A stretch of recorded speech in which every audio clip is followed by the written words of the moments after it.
¿Qué va a causar el fin del mundo?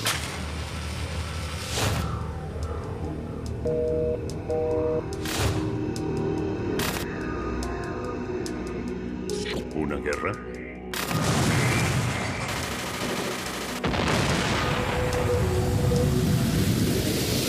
¿Un desastre natural?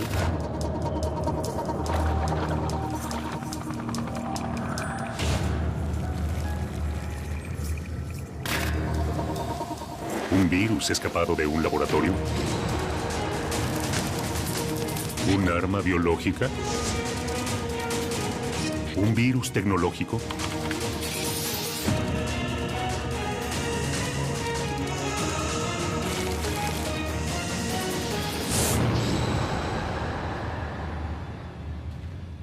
Pandemia.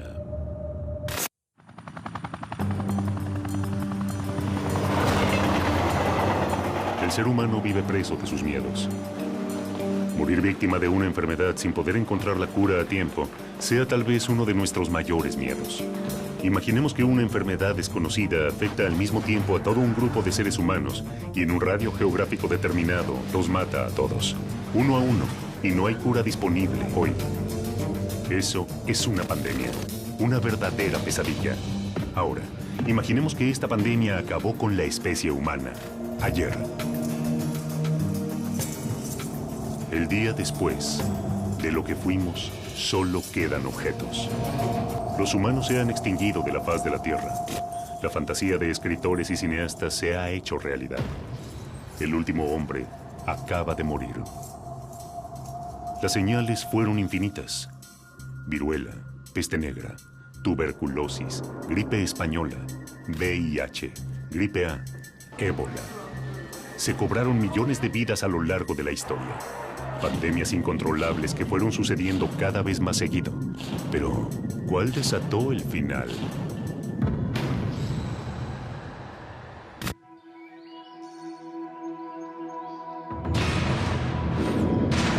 Tal vez haya sido el ébola o tal vez el silencio y la indiferencia. Somos conscientes que desde diciembre de 2013 se detectó un brote de virus ébola en África Occidental. Sabemos que es el brote más severo de ébola desde 1976, con más de 4.000 muertes reportadas por la Organización Mundial de la Salud hasta el momento. El virus del ébola surgió al principio de la década del 70 en Sudán y en Congo. El ébola mata rápido. Comienza con una fiebre, dolores musculares y jaquecas, hasta que destruye el hígado y riñones del infectado, haciéndolo sangrar interna y externamente.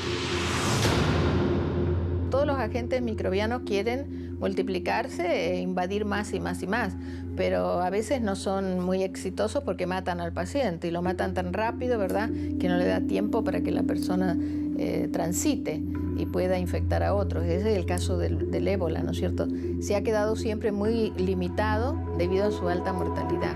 Los primeros casos fueron reportados en Guinea y luego se extendieron a Liberia, Sierra Leona, Nigeria y Senegal. Hoy en día el brote aún está fuera de control. La organización Médicos Sin Fronteras responsabiliza a la comunidad internacional de mostrarse indiferente ante el brote más grave de virus ébola de la historia. 6 months into the worst Ebola epidemic in history, the world is losing the battle to contain it.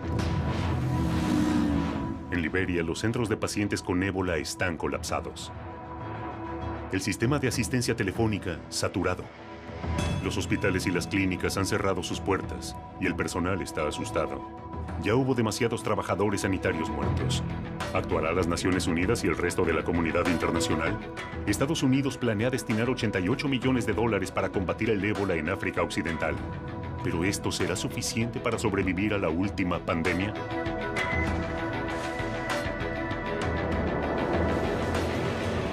La gripe A azotó México en el año 2009, atacando inicialmente en Veracruz y luego extendiéndose a nivel nacional.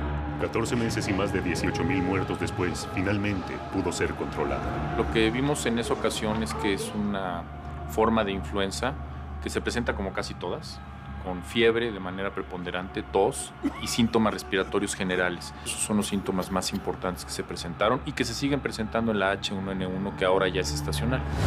En una fría tarde de 2009 en el pueblo La Gloria, en el estado de Veracruz, México, María del Carmen, La madre de Edgar Hernández llegó al hospital del pueblo desesperada, con su hijo de 5 años colapsado en sus brazos. Vengo, le comento a mi esposo, le digo, ¿qué crees? Le digo, el niño amaneció mal, le iré a dar gripa, llévalo igual, me dijo, llévalo, o sea, no paro, le digo, no, ¿sabes qué? No lo voy a llevar a la escuela, le digo, como está la situación, mejor lo llevo al centro de salud. Sus temores estaban justificados. El cuadro era grave. Nadie sabía el infierno que estaba a punto de desatarse. Lo que ocurrió fue que se detectaron algunas defunciones por neumonía en gente que normalmente no muere por neumonía. La neumonía mata a los extremos de la vida, o a los niños o a los ancianos. Y se detectaron en el país algunas defunciones atípicas en jóvenes. La Gloria es un pequeño pueblo de 3,000 habitantes en el estado de Veracruz. Allí viven los Hernández. Edgar nació el 14 de julio del 2005. Fue sano, nació muy bien. No tuve problema con él en nada. ¿Qué clase de virus había contraído Edgar? ¿Dónde se lo contagió? Una amenaza invisible que puede estar en cada cosa que tocamos o comemos. No podemos verlos, pero nosotros estamos en la mira de los virus. El tercer día yo veo que Edgar sigue igual. Si no es que peor, porque ya me decía que le dolían los huesos, que le dolía la cabeza, que le dolían los oídos. Empezó con escurrimiento nasal más fuerte y con tos. O sea que en vez de quitarle las molestias, se le complicaron más.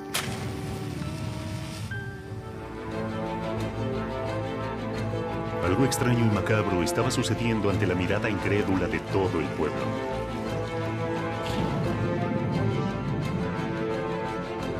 Cada vez más personas se estaban enfermando. Poco hacía prever la gravedad de lo que se estaba desatando en la Gloria y las consecuencias que podía traer a nivel nacional.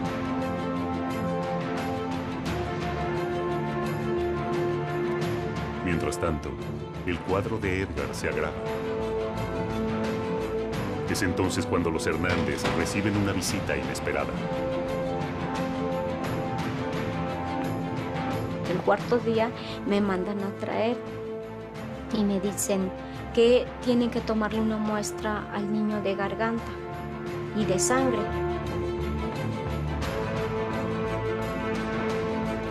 Le toman la muestra de garganta y le toman la muestra de sangre, lo cual le vuelvo a comentar, doctora, pues yo sigo viendo mal al niño, pues usted déle el tratamiento, entonces pues se lo seguí dando. Mientras tanto, en los hospitales, las cosas empiezan a complicarse.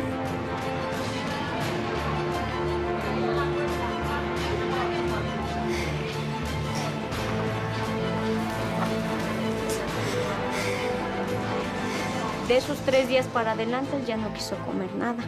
No quiso comer, no quiso tomar agua, no quiso nada. Él se sentía muy mal. Y la temperatura de no bajarle para nada. Se supo que era una nueva cepa del virus, específicamente la H1N1, hoy conocida como PDM09, pandémica 09, pero en ese momento no se sabía. Incluso se confundió, se le dijo que era la gripa del cerdo y la gripa porcina. Después de eso, estaba protocolizado en el plan de preparación y respuesta para una pandemia de influenza, que había que tomar medidas de distanciamiento social. Eso es lo primero que había que tomar. Y por eso es que se toma la determinación el día 24 de abril, es decir, un día después de recibir los resultados del cierre de las escuelas.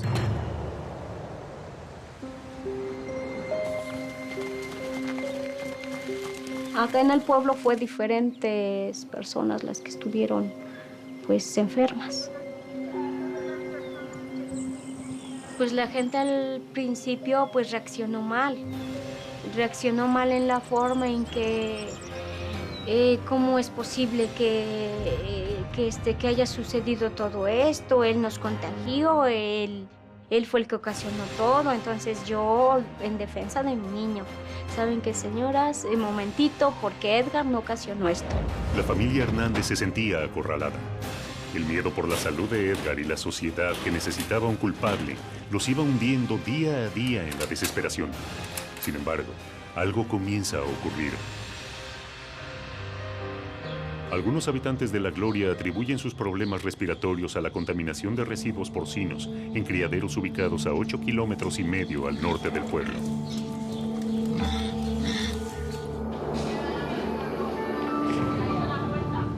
Recién a fines de abril, cuando las noticias hablaban de un brote de gripe en México DF y ya se contabilizaban más de 150 muertes sospechadas de ser producto de este nuevo virus, fue que Edgar fue identificado como el paciente cero. El verlo que la temperatura no baja, o sea, sí fue la verdad muy preocupante y desesperante porque pues el no poder sacarlo tampoco, el no poder hacer nada, digo, pues ¿qué hago? La vida del niño pende de un hilo. ¿De qué se trata esta enfermedad que parece incontrolable? La epidemia se desata. La gente se lanza a comprar masivamente barbijos, alcohol en gel y todo tipo de antibióticos. La directora general de la Organización Mundial de la Salud, la doctora Margaret Chan, declaró la pandemia de gripe H1N1. Based on assessment of all available information and following several expert consultations, I have decided to raise the current level of influenza pandemic alert from phase 4 to phase 5. El pequeño Edgar fue uno más entre tantas víctimas de la gripe. La enfermedad parecía estar fuera de control. Una sombra acechante se cernía sobre miles de enfermos. Las muertes se suceden cada vez con mayor frecuencia. Influenza viruses are notorious for their rapid mutation and unpredictable behavior. WHO and health authorities in affected countries will not have all the answers immediately, but we will get them.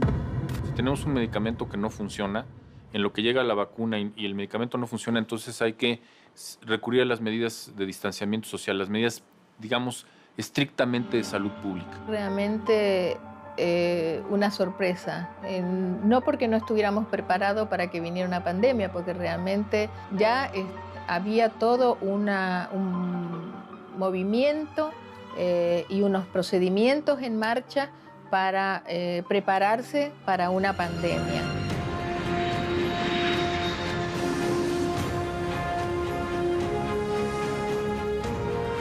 ¿De qué se trata? ¿Cómo se manifiesta? Y entonces, ¿qué lo produce? ¿Quién es el responsable? ¿Qué pasa? ¿Que es un agente que ya conocíamos? ¿Tenemos herramientas para controlarlo? Es decir, tenemos tratamientos, tenemos antibióticos, tenemos vacunas, hay que desarrollarlas. ¿Funcionan? ¿No funcionan? Pero las muertes no se detienen. Mientras que en el pequeño pueblo de La Gloria se prepara un emotivo acto, todo está dispuesto. Todos los habitantes del pueblo estarán ahí. Fidel Herrera, el gobernador de Veracruz, será quien presida el acto. Aquí se inició la solución a un problema de salud pública y así vamos a seguirlo haciendo. El sapo en la mano simboliza la salud. Pues yo me curé gracias a Dios y gracias a mi mamá, que me curó también. A ver, Edgar, ¿te gustó tu estatua? Sí. ¿Estás contento? Sí. Yo fui el primero que me curé de esa influenza. Ese fue el triunfo de Edgar y de los médicos, pero no todos consiguen sobrevivir.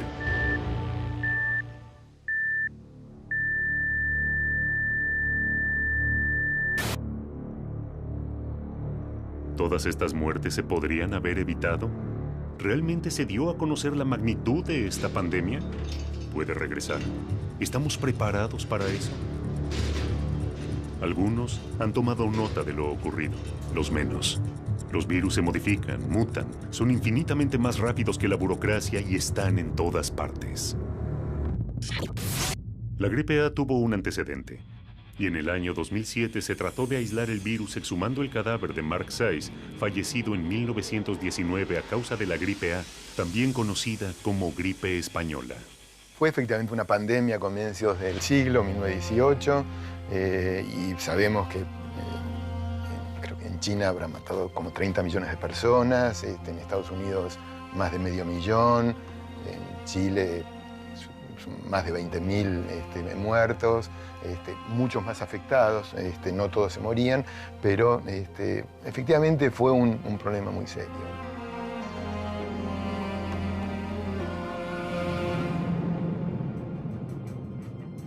Mark Sykes fue un teniente coronel del ejército británico que combatió en la Primera Guerra Mundial. Fue muy importante su aporte como diplomático, de tal manera que una vez finalizada la guerra, fue enviado a París a la Conferencia de la Paz.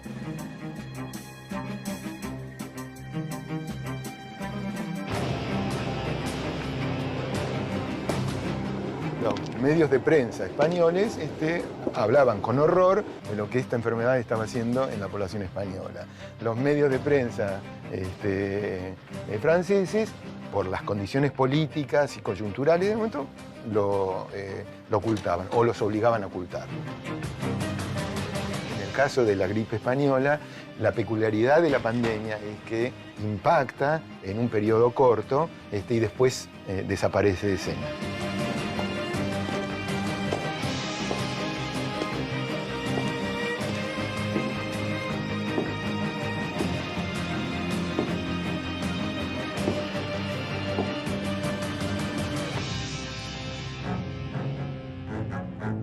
Mark fue una víctima de la epidemia de 1918 y 1919.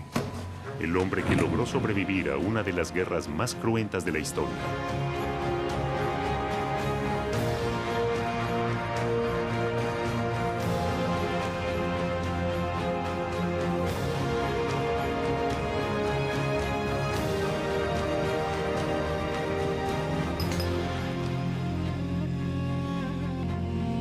Mark encontró la muerte hablando sobre la paz. Murió en París, solo, en su cuarto de hotel a los 39 años. Para trasladar su cuerpo a Inglaterra, se lo puso en un ataúd de plomo, sellado.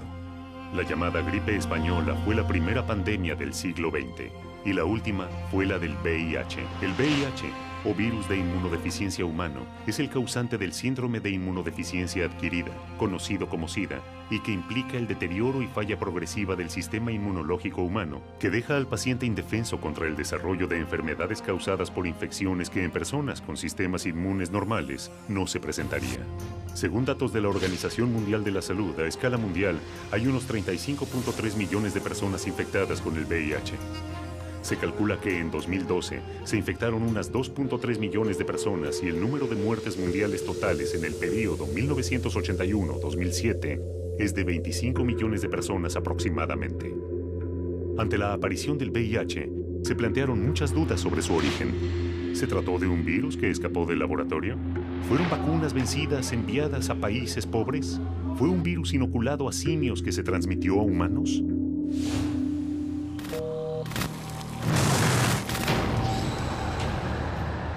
Pensamos que las vacunas, los antibióticos, los medicamentos nos mantendrán a salvo. El uso excesivo e innecesario de antibióticos genera bacterias resistentes. Una bacteria imbatible, la superbacteria. No podemos combatirla.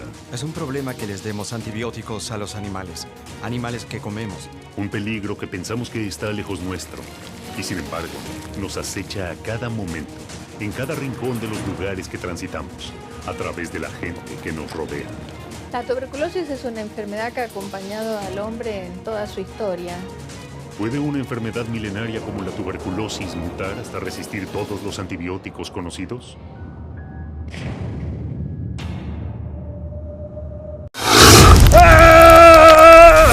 Estamos buscando las picaduras y mordidas más dolorosas de la historia. ¡Wow! Justin Schmidt creó una escala de dolor que nosotros queremos continuar. Hora de picar. El dolor es temporal. La hazaña queda en la historia. Hay solo una cosa que puede hacerme sentir mejor, que te pique a ti también. Reyes del dolor, solo por History. Disponible también en History Play y History On Demand.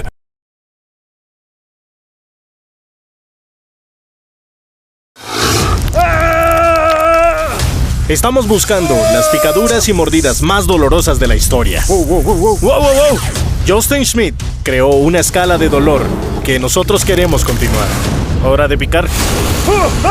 El dolor es temporal. La hazaña queda en la historia. Hay solo una cosa que puede hacerme sentir mejor, que te pique a ti también. Reyes del dolor, solo por History. Disponible también en History Play y History On Demand.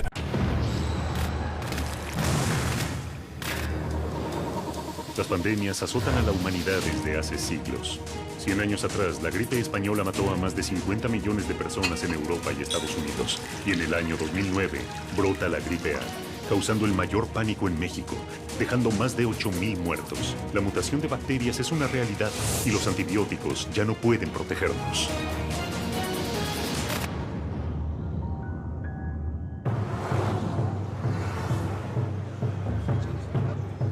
Superbacteria. ¿Es algo creado por la naturaleza o por el hombre? ¿Realmente existe o es un producto de la imaginación de Hollywood? ¿Puede ser derrotada? Los hombres son criaturas vulnerables y débiles. ¿Podrán enfrentar a un organismo invulnerable? La lucha será demasiado desigual. En los países más desarrollados, obtener antibióticos es muy complicado. Si uno quiere conseguir antibióticos en Canadá o en Alemania, el único que lo puede dar es un médico. En Latinoamérica, los farmacéuticos generalmente venden antibióticos simplemente con... Uno va al farmacéutico y le dice, me da 10 gramos de ampicilina y puede llevarse lo que quiera. Es un problema muy serio. El exceso del uso de antibióticos genera bacterias resistentes. ¿Cuántas veces compramos medicamentos sin receta? ¿Cuántas veces se trata de la recomendación de un amigo, un vecino o un compañero de trabajo? La resistencia a los antibióticos es lo que yo llamo una pandemia silente, que progresa muy lentamente, pero que ya nos lleva a una situación global de emergencia.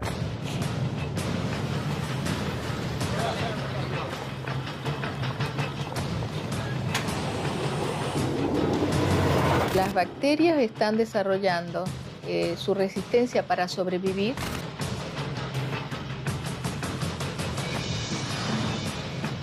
Las personas usan de manera indiscriminada el uso de los antibióticos, la venta de los antibióticos, la cantidad de antibióticos que se vende. Hemos alimentado a un asesino en serie. Las bacterias han ido mutando, se han hecho más resistentes, cada vez más fuertes, invencibles, peligrosas. Si utilizamos los antibióticos solamente para enfermedades en las que son eficaces, entonces impedirá el desarrollo de bacterias resistentes que llamamos superbacterias. Ahora este es el problema en este momento, pero no tanto porque les damos demasiados antibióticos a los humanos, sino que es un problema porque les damos antibióticos a los animales, animales que comemos, pollos, vacas y cerdos.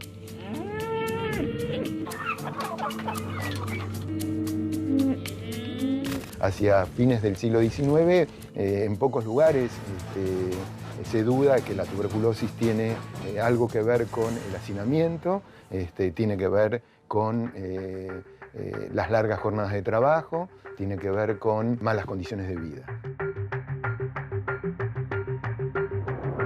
La tuberculosis es una enfermedad que ha acompañado al hombre en toda su historia. Inclusive son de las enfermedades que se pueden encontrar en las momias egipcias y en distintos restos que tenemos de la antigüedad, ¿no? Y tenemos dos tipos de resistencia. Tenemos resistencia a algunos de los medicamentos, que cuando hacemos entonces una intensificación y un cuidado más cercano y un seguimiento más estrecho, le llamamos resistencia a múltiples drogas. Pero hay otra variante que son las más extremas, que son algunas bacterias que ya se han detectado que son resistentes a todas las drogas. La tuberculosis es una enfermedad que por mucha gente hubiera pensado que se extinguió, que ya no es un problema. Sin embargo,